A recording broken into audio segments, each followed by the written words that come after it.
la democracia ofrece posibilidades para una lucha exitosa frente a regímenes totalitarios o regímenes militaristas, porque también la democracia se ha desarrollado. Es decir, la Constitución del 99, bueno, contempla mecanismos que permiten y obligan a la organización y la protesta popular, como el 350 y otros artículos, ¿no? Bueno, y siempre ha existido esa posibilidad, y hay un antecedente muy importante que generalmente se olvida.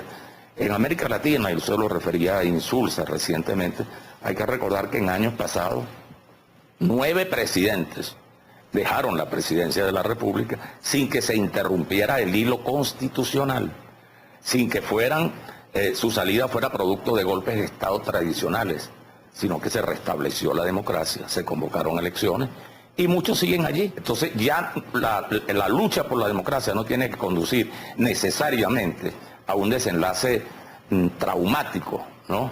Costoso, sangriento, a salidas militares antiguas.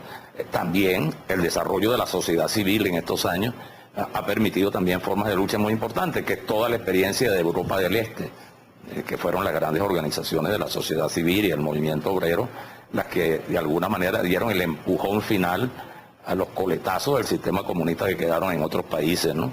Como Polonia, como Rumanía, bueno, como Hungría, la República Federal Alemana, es decir.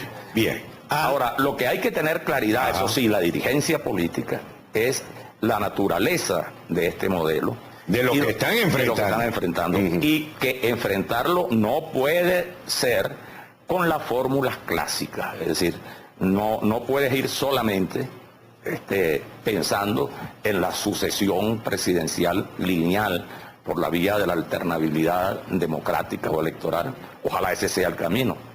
Pero Chávez evidentemente ha bloqueado el camino electoral. Y lo ha bloqueado deliberadamente por una razón, porque Chávez nunca ha creído en las elecciones tal como tú y yo, y seguramente la mayoría de los televidentes creen, como un juego plural. Él ha creído en la versión de las elecciones, que es la versión totalitaria, que es para utilizar el voto como un mecanismo de relegitimación para prolongar su mandato.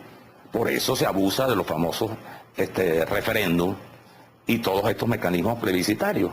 Y esa es la experiencia de las elecciones. Entonces, yo creo que es bueno que la dirigencia política entienda que hay dos elecciones.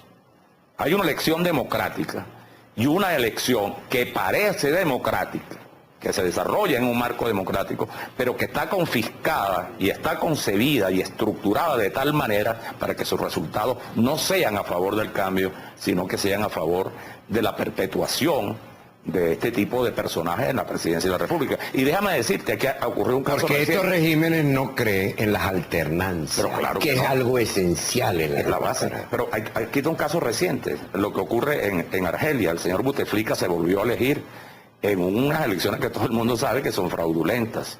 El señor Mubarak en Egipto, para no hablarte de los regímenes comunistas. Exacto. Bueno, sino los regímenes totalitarios. Bueno, el señor Mugabe es un enfermo, es un adicto a las elecciones.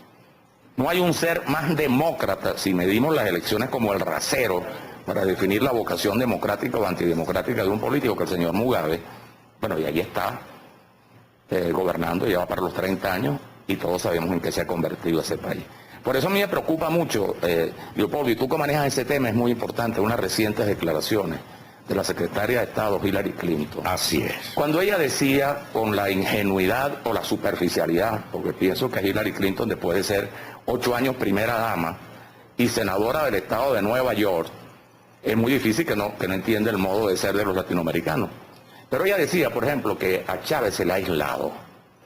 Y esto recuerda mucho el famoso argumento que se utiliza, como se dice, mira, es que Fidel Castro no tenía un proyecto comunista. Y cuando él viajó a Estados Unidos fue Eisenhower que no lo recibió y no le dio la ayuda y entonces lo empujó en brazos de la Unión Soviética y se hizo comunista. No, sí tenía un proyecto, que fue el que desarrolló después. La señora Clinton dice ahora que la política de los 8 años anteriores han empujado a Chávez y a otros gobernantes a la alianza con Irán, con Rusia y con China, pero fundamentalmente Irán, que hoy suplen lo que fue la Unión Soviética como contraparte, no en el marco de una gran potencia, pero sí en el marco de los países que estimulan el terrorismo, que es el enemigo fundamental del capitalismo y de las democracias, ¿no? Fundamentalmente las democracias en el mundo. Entonces, si esa visión prende en el gobierno del señor Obama, bueno, va a ocurrir lo que ha ocurrido en todos esos países, que ese gobernante puede plegarse o no a su política, puede coincidir a su estrategia, puede seguir haciendo elecciones y ese gobernante, bueno, va a tener, si no el reconocimiento, se le va a aceptar como el malo de la partida, el malo de la película, como el loco de la casa. Dejen tranquilo el loco. Y a eso viene jugando Chávez deliberadamente, porque el aislamiento no es que se quería bailar a Chávez, es que él diseñó un proyecto dirigido a ser uno de los factores de esos llamados estados forajidos que hoy existen como contrapartida a la política de Estados Unidos y al mundo occidental también.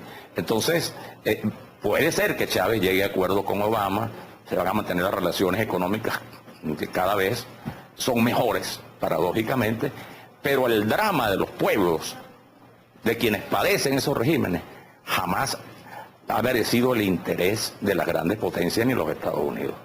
Por eso sigue el señor Gaddafi, a pesar de que los Estados Unidos con un misil le perforaron la casa y le mataron un hijo. Bueno, por eso sigue el señor Mugabe, a pesar de todas las sanciones.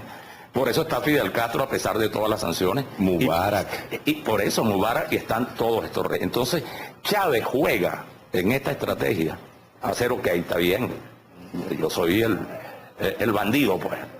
Pero ese bandido tiene espacio dentro del juego de la geopolítica multipolar de hoy en día. Entonces no es en blanco y negro, que un poco era la política de Bush, que era la democracia como un valor fundamental. Todo pasaba por la definición democrática. Y es lo que lo impulsó, seguramente inspirado por los europeos, a establecer en la Carta Interamericana de Lima, democrática, la figura de la deslegitimación por la vía del desempeño de las ejecutorias.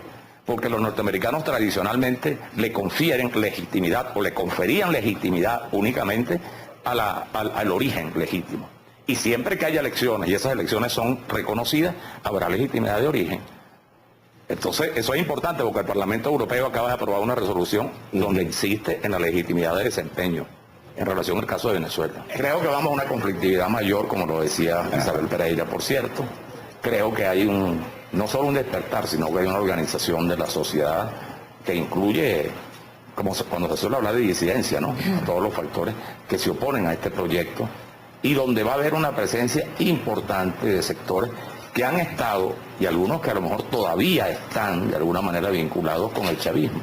Porque uno de los datos importantes de esta situación es ver cómo han venido ocurriendo desprendimientos del oficialismo. Y va a haber más desprendimiento porque la tendencia del régimen, en la medida en que acentúe la represión y se complique en la situación económica y sea mayor y más explosiva la conflictividad social, el régimen y Chávez va a poner el acento en sus militares, en sus milicias, y mira, los civiles que hasta ahora han servido lealmente a la revolución bolivariana, al socialismo del siglo XXI, yo creo que cada vez el panorama se le pone más oscuro. Gracias, Manuel Felipe.